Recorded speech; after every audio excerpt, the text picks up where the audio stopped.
This week's episode is all about Holy Week. I'm Rachael Keefe, and this is Monday's Muse.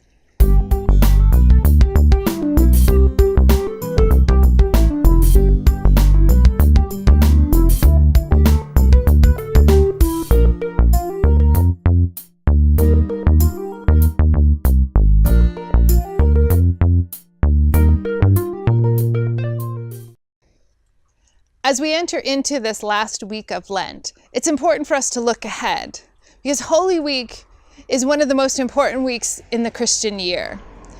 It is the story of the last week of Jesus' life, and it goes from Palm Sunday to Easter Sunday. On Palm Sunday, at Living Table, we celebrate just that, Palm Sunday. We don't veer so much into Passion. Palm Sunday is the story of Jesus' triumphant return to Jerusalem, and the crowds welcome him, and there is celebration and rejoicing because they believe that he has returned as King, as Messiah. And the next thing that we offer at Living Table is a service on Wednesday evening of reconciliation and release. This is based on communal confession and assurance of pardon so that we can have clean hearts and renewed spirits, as the psalmist said. We move from Wednesday into Thursday. Thursday is Maundy Thursday, an observance of the Last Supper.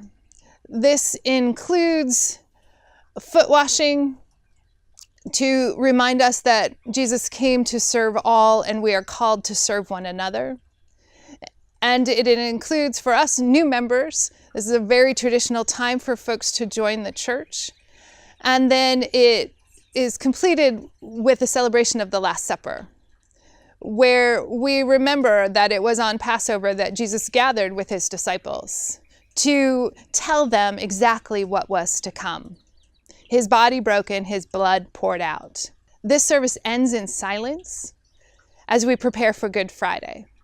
On Good Friday, we have the opportunity to participate in a communal prayer walk downtown during the hours that Jesus hung on the cross. And then we gather in the evening for Tenebrae, which is a remembrance of how people one by one abandoned Jesus and he was left alone on the cross. And then there's a period of silence and prayer until Easter morning, when we gather at 6:30 at Minnehaha Falls to celebrate the resurrection, because Jesus' resurrection was discovered by the women early in the morning on the first day of the week.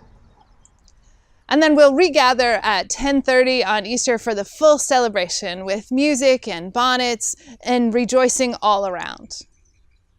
If you're not in the Twin Cities area, take a look around and see what churches near you are offering for Holy Week observances. It's important to participate in the full week. These stories are foundational for our faith. They carry us from triumphant return through teachings and despair and loss into resurrection and new life. We need to connect with our faith stories, especially these days. May the end of Lent continue to bless you with an awareness of God's presence and prepare you for the new life that is coming on Easter. Thanks for joining us, and we'll see you next week.